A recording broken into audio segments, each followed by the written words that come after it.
Hi there everyone, Lars here from Camille's Harem, and I am here today with a special writer's review for the Gravity Falls episode Summerween, just in time for the spooky time of year. Brought to you by Camille's Harem, not just a podcast for novice writers by novice writers, but also a YouTube channel by novice writers for novice writers, because writing is an adventure, it's more fun with friends. So for this video, I really want to dive into why I believe Gravity Falls episode Summerween is a Halloween classic. I mean it. It's been 10 years since this episode premiered, and it still lands masterfully. I know, it's pretty crazy. It's been 10 years. I really do think that this episode will kind of stand there in the pantheon of other things like Over the Garden Wall, where even years after this show is done, people still come back to it and watch it during Halloween because it's just so good and really captures the essence and spirit of the season. And no, it's not just because this episode has some fantastic references to some other Halloween classic films. It's not just because it captures all of the wonder and splendor of going trick-or-treating. It's not just because Dipper and Mabel are growing up and they have that conversation that so many other teenagers have of whether or not they're going to continue trick-or-treating, which I'm just going to say, I have never stopped trick-or-treating, never grow old, kids. There's just so much going on in this episode that really just ticks all of the boxes for a good Halloween special. And like I said when I looked at Amphibia's Christmas special, when you're using a holiday to help tell a story, it really behooves you to implement that holiday, not just use it as background dressing for, oh, we're now in Christmas, oh, we're now in Easter, we're now in fall, we're now in summer, we're now in Halloween, we're now in Thanksgiving. Now we're just going to have our normal, regular story. We'll throw in a few things here and there to remind you about the season, but other than that, we're not really going to bother. No, that's just window dressing to another story that you wish to tell. It's not then necessarily a Halloween story if you just place something during Halloween time and then you never actually take advantage of the Halloween trappings. The episode Summerween definitely does that. I mean, everything from making fun of the spirit of Halloween and how it's everywhere and the cheap products that can be had. The fact that kids obviously want weapons for their costumes even if they don't need them. Why? Because they want to use them. The silly laughing head that Zeus enjoys. I mean, there's so many people who go and they buy those things because they enjoy the lousy jokes that those robotic bowls blast off as they register you taking candy. And of course, we've got Wendy and Rob going to an all-teens party where there's going to be all kinds of partying that Disney definitely doesn't want you to see because Disney is stupid and contradictory, and Ricky Rat is not consistent whatsoever in what is okay and what isn't okay. Yeah, I'm going to call that one out. Then, of course, we've got the kids who are TPing Grunkle Stan's house. Grunkle Stan trying to scare all of the children. I would love to know how on earth he gets his face to melt off like that. Yeah, it has all of the trappings of a great Halloween story. But at the same time, trappings alone don't a good story make. It's kind of like utilizing tropes. Across all stories, there are numerous tropes that are used. In fact, actually, you can go onto websites where they list thousands of different tropes. There's crazy names for things that you never thought were actually had a name for it, or that you never realized were actually a trope. There's tons and tons of tropes. Everyone uses them. The question is, how do you use them? Do you overuse them? Do you underutilize them? And so forth. How do you blend multiple elements of your story together to make it actually work? And this is what I want to look at right here with Summerween. I want to have a look at the story of Mabel and Dipper. I want to have a look at the story of the monster, and I especially want to have a look at the message that Grunkle Stan has at the end of the episode.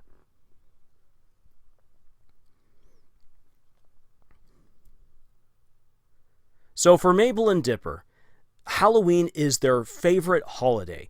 Why? It's a chance for them to utilize the fact that they're twins to charm a bunch of people into giving them loads of candy.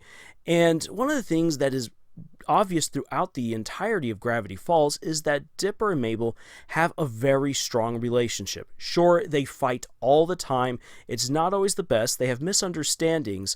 but their strength is in their ability to understand each other, to make up when it counts, and to communicate, to utilize all of their strengths together to be a cohesive, powerful team, a force to be reckoned with. Here in this episode, when they realize like, oh, this is Halloween in the middle of summer, yes, and they want to get candy, they want to dress up, it's going to be fantastic.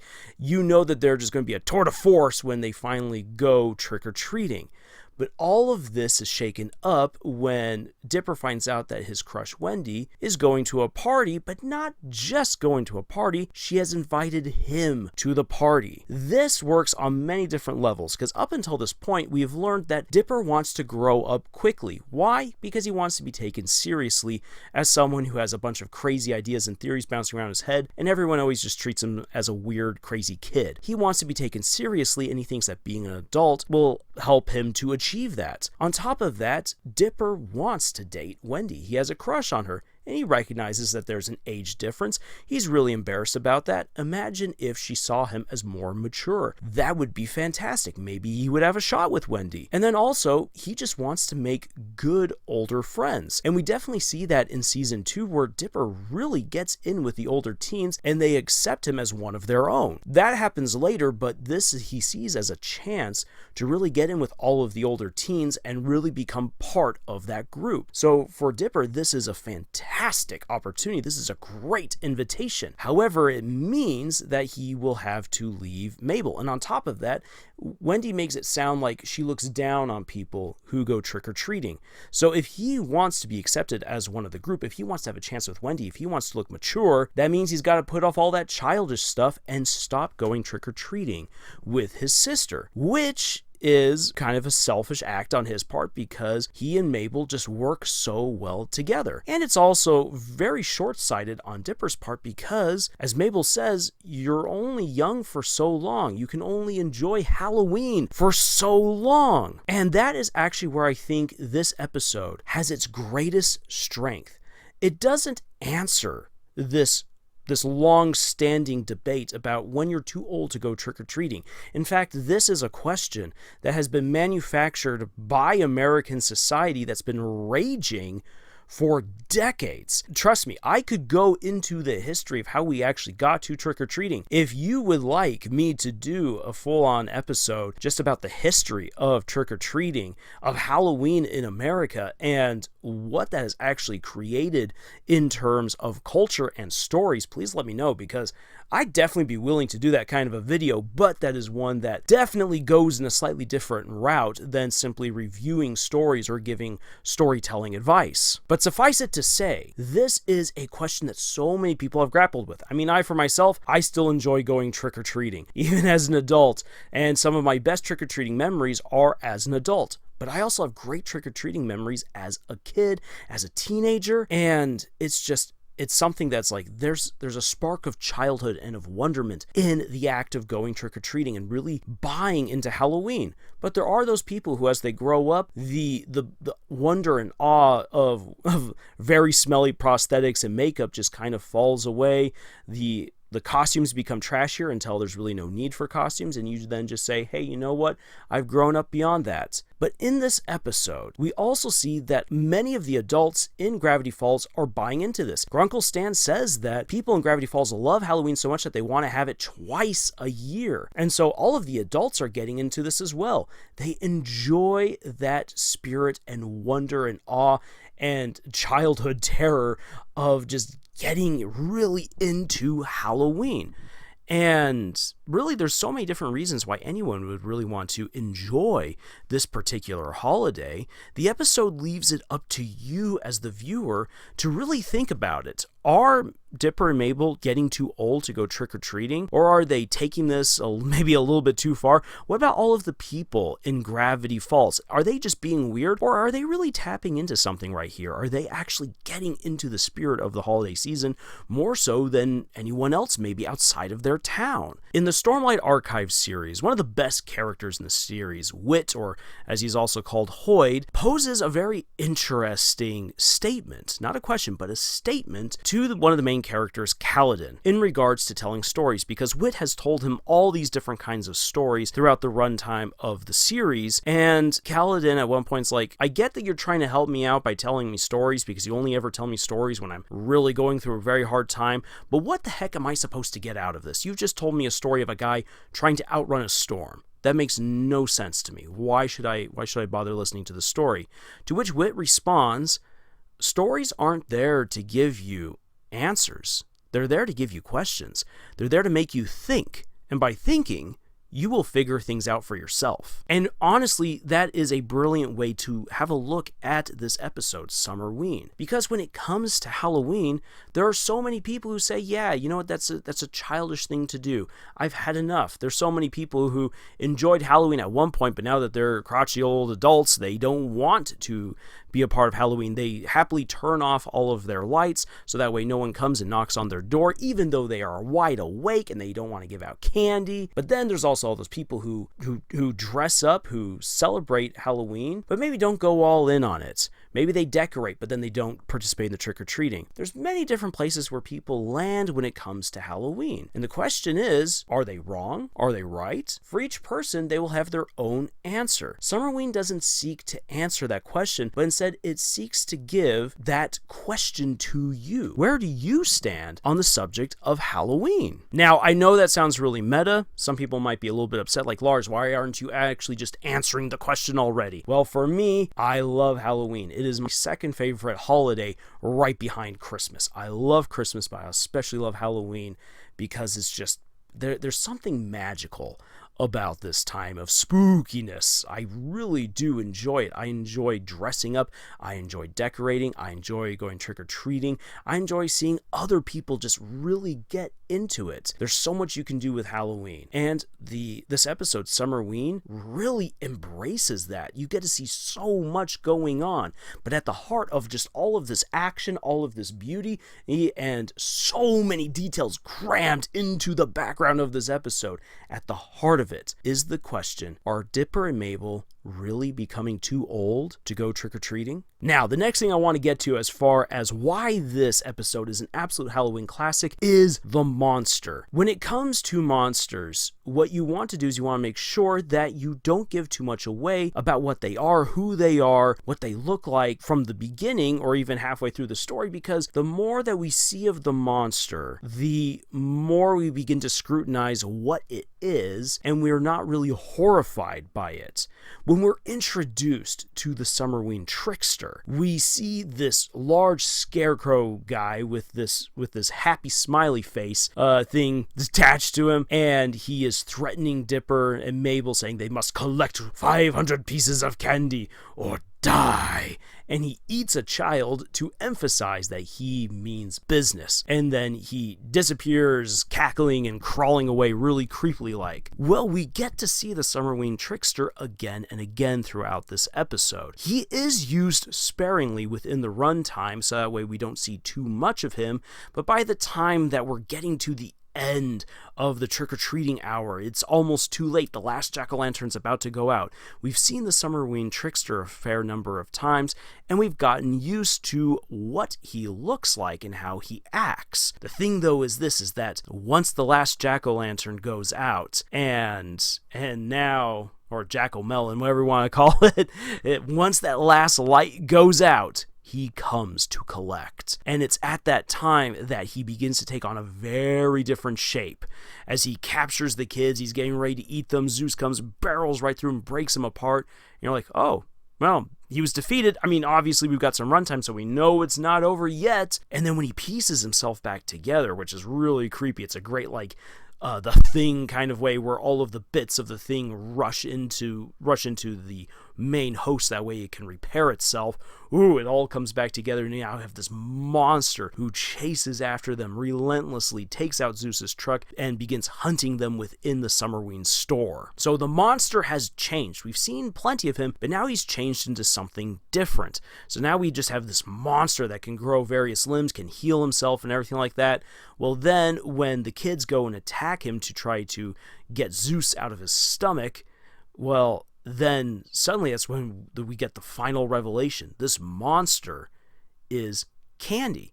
And it's fantastic because it was already set up at the very beginning and you just didn't catch it because you probably weren't thinking that the villain is sentient bad candy.